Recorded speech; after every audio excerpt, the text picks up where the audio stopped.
think we're on. Awesome. Good. All right.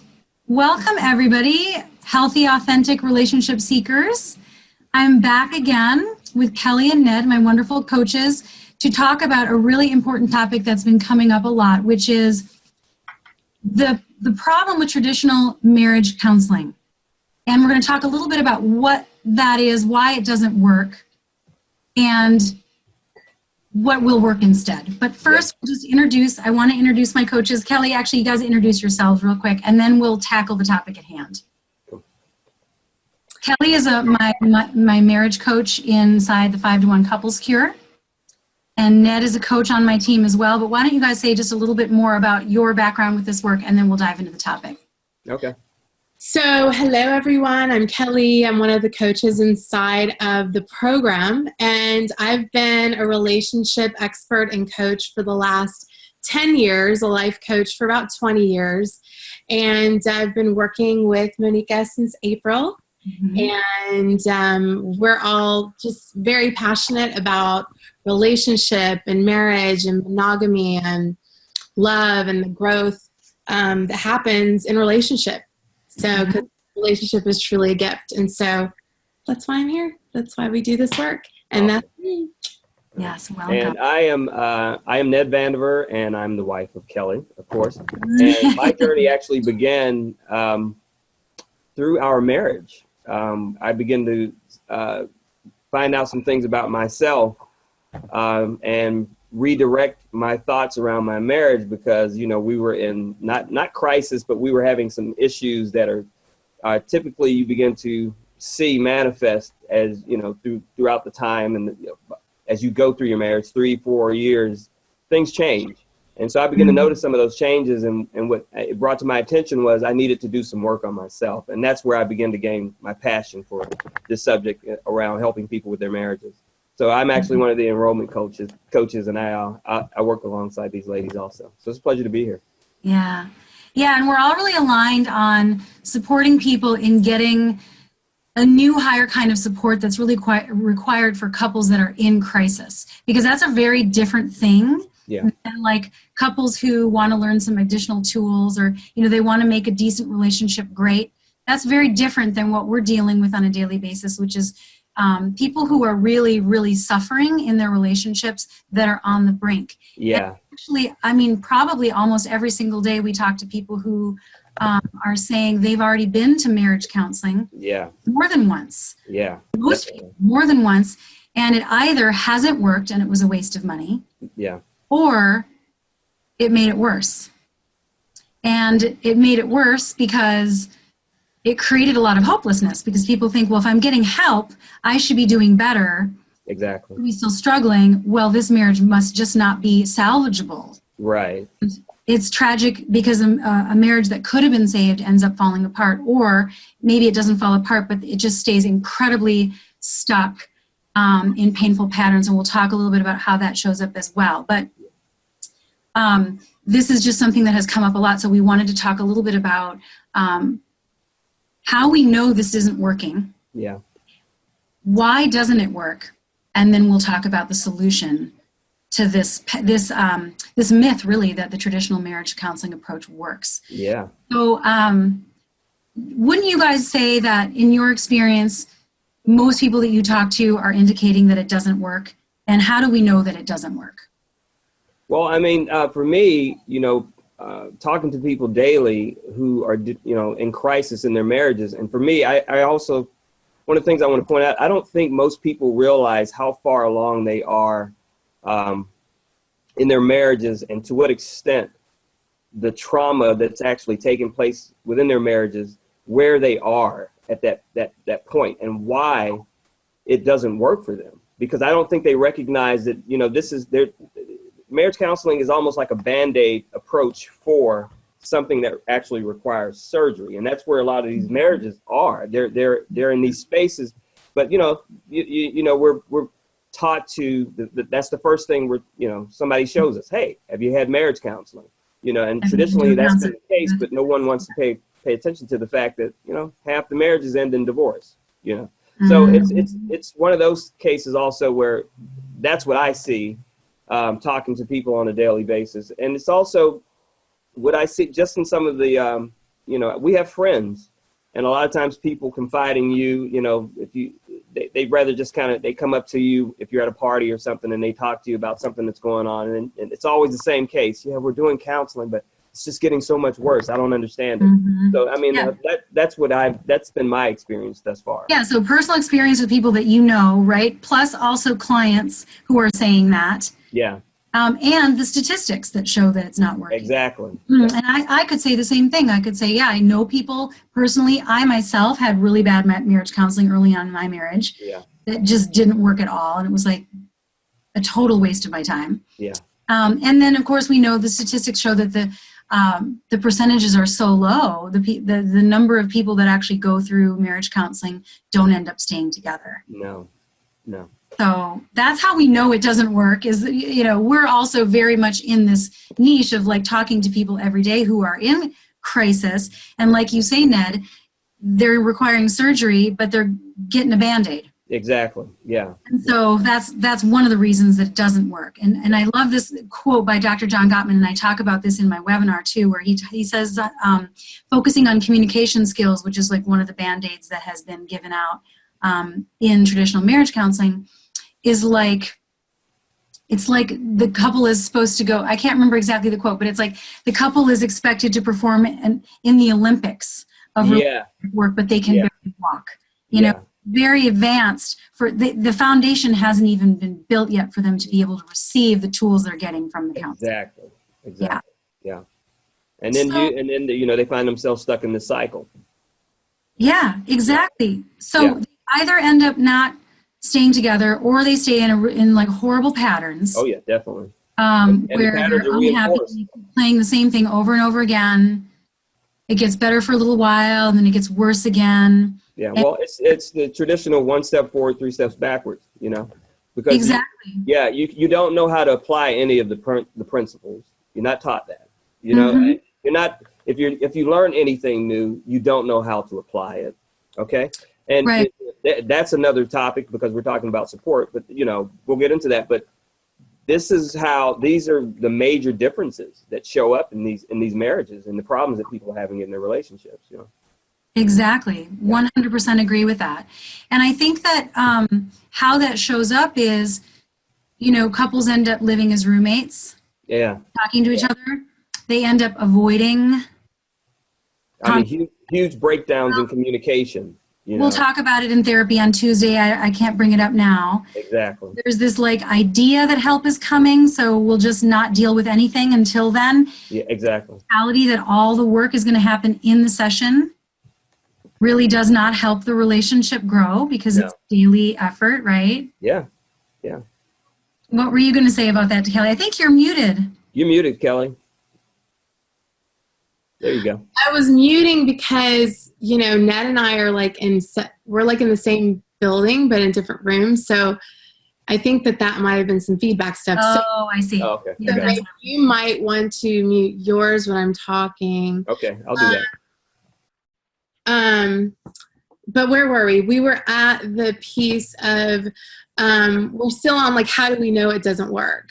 Yeah. And the idea that you're going to do the work in the session, that you've got this session coming up, and so you're going to just do everything in the meantime. Yeah, I was going to say, too, for people who haven't tried therapy or counseling yet, it's really, it's the same pattern that those people have. It's like they just avoid the conversation. They avoid one another. They're like ships in the night because it's either they're not talking at all, they're withdrawn from one another. Mm-hmm. One person is living in another bedroom in the house, they're just roommates, they're staying together for the kids. Or they're fighting all the time. Or they're fighting all the time. It's yelling, it's screaming, it's toxic. And this is happening at home. And these things are not uncovered in therapy. They're not uncovered in therapy. So these people can be getting into knockdown dragouts, men becoming physically violent, putting their hands on their partners, and it never comes out in therapy. It comes out when I get people on the phone because I I get it out of them, Yeah. but it's not coming out in therapy. And so these things continue to happen at home, and these people are going to therapy and they're having knockdown, drag out fights. Yeah. Right. And it doesn't come up because the techniques that are used are less likely to bring that out. And Exactly. so there's a 50-minute hour, and just the whole setup of that outpatient model of you've got a 50-minute hour once a week, you're just barely scratching the surface. So if you're going to come in and try to tackle a long-standing relationship pattern, you're like triaging or like prioritizing. We don't have time to get to everything, so let's just talk about the thing that we think we can even make some headway on, and not even bring up the thing that's going to open a can of worms because we don't have enough time to even cover it. Yeah. You know, that's a big problem with the traditional model too. And then it's over. The session's over. Yep. And now you kind of opened the wound, and now you're going home, and now you got to get through the next 7 days on your own before your next appointment. Mm-hmm. You may have been given a communication tool, but if you don't have your beliefs or your mindset in the right place, if you don't have the emotional connection, those tools aren't going to work. You know, they're going to go right out the window the second you get triggered. And this happens. Yeah, you're missing the keys. One of the reasons why it doesn't work. Yeah, you're missing the keys. Yeah. Definitely. Yeah. Yeah. And so, and even if marriages don't fall apart, people stay in a state of suffering, right? They just stay in a place of never having been able to transcend the patterns. Yeah. Never being able to realize their conscious intentions for their relationship, to live their life dreams, to have that deeply safe, connected relationship that they desire and that they want to leave as a legacy for their family and for their children. That's tragic. Yeah. They don't end up in divorce because they've never been able to create that for future generations. And that is something that I think that hurts me to think about when I work with people who, they might stay there, they might not leave, but they're never going to get where they want to go. Yeah.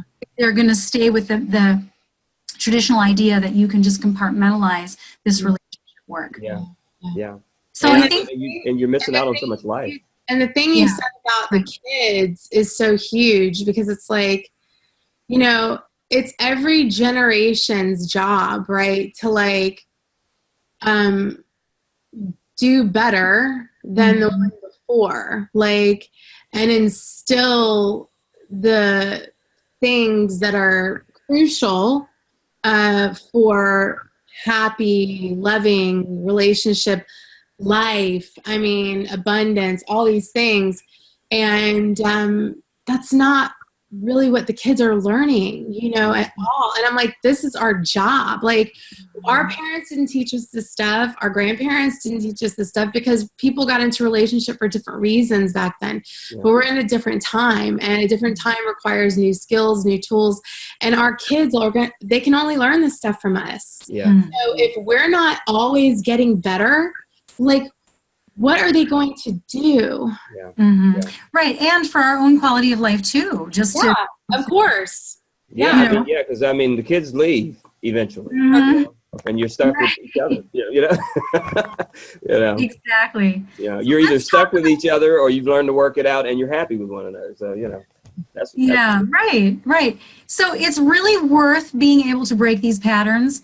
And it's got to take a different approach, because we know that the traditional approach just isn't working. Yeah. So why isn't it working, and what's going to work instead? Let's talk about that, you guys. Okay. Why do you think that it doesn't work, aside from the fact that it's a 50-minute hour, right?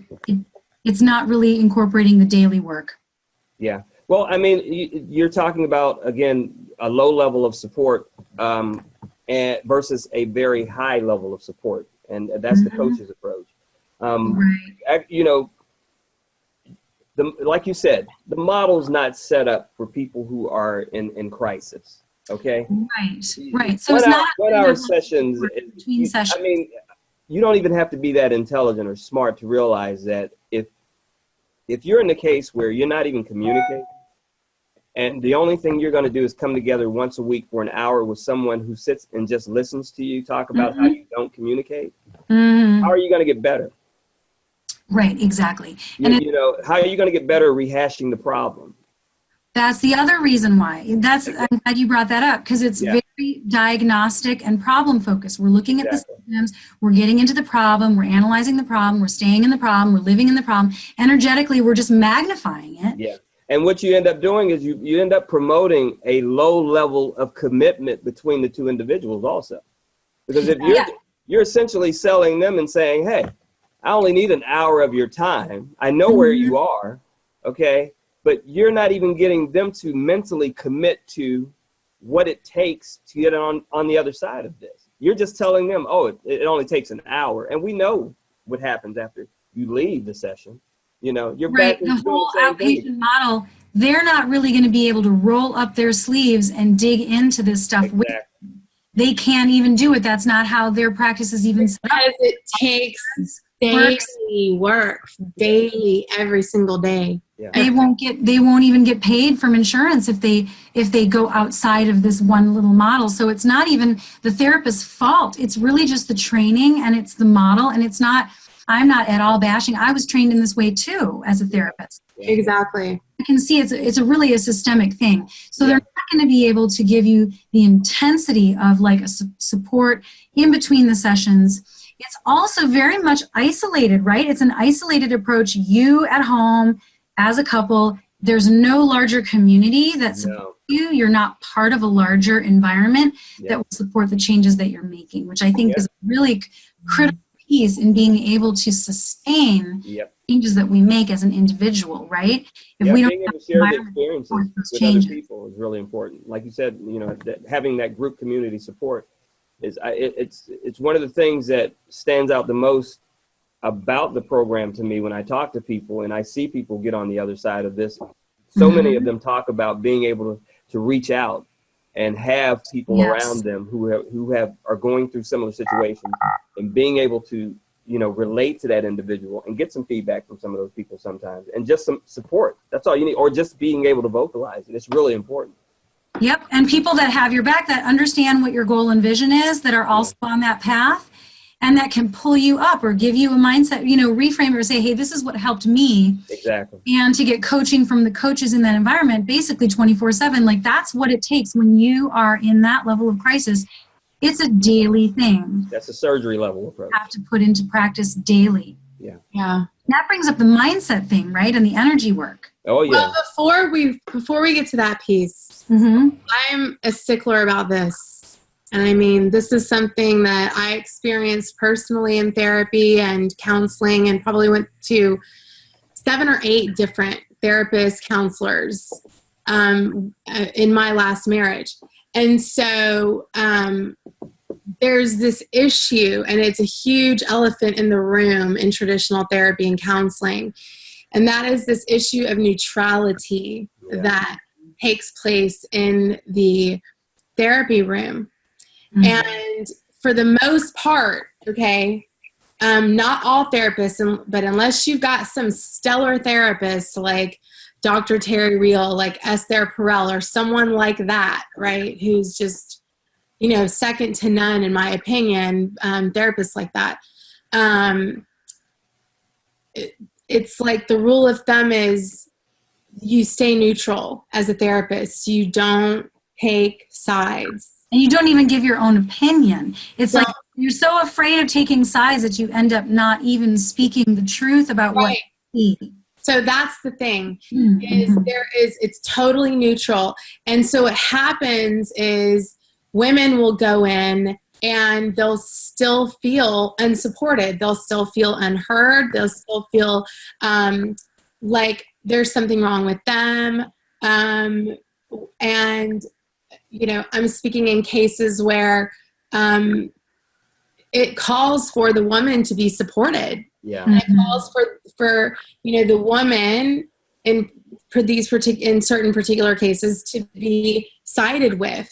And it calls for a lot of times a man being called out. Not every time, because sometimes the situations are more equal. But the point, it might be a flip situation, but just when we look at there's a gendered component to this, because of the world we live in and because of socialization. Different ways that this shows up.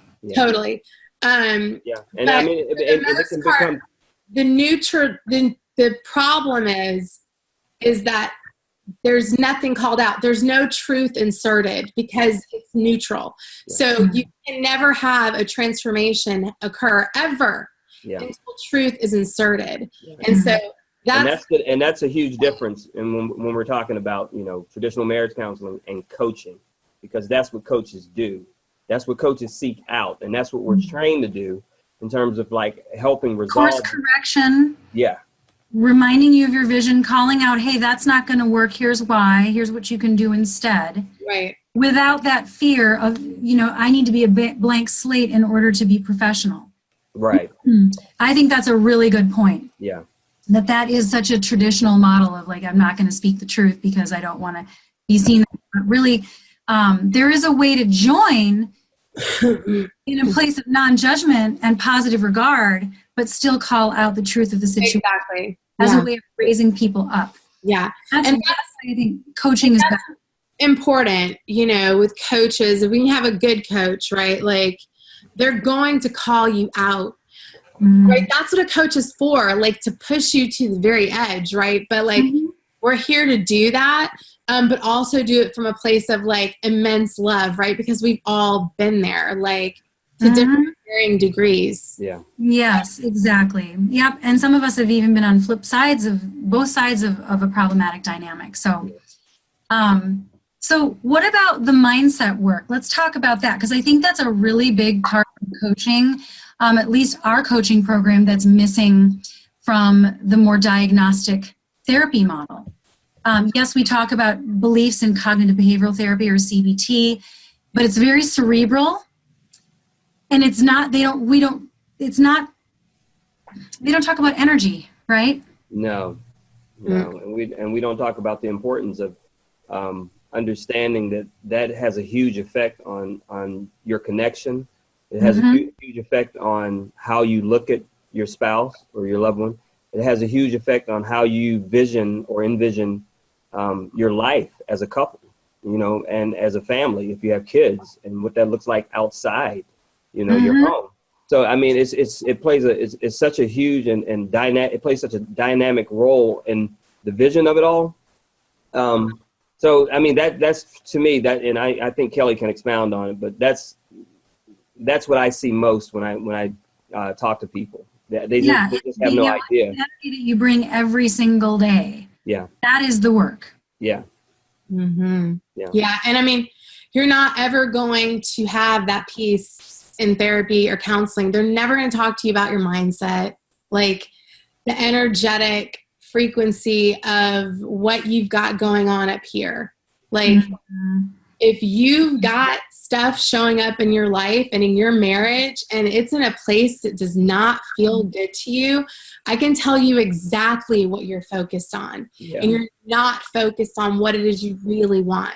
Yeah. You can say you want something, but I know what you're really searching for by what is in your life. And so the difference between therapy and traditional counseling and what we teach is we teach people how and what to focus on so that they can see what it is they truly desire in their physical reality. Right, and expanding on that and living in the reality that mentally before it becomes true in your environment. So it really starts there.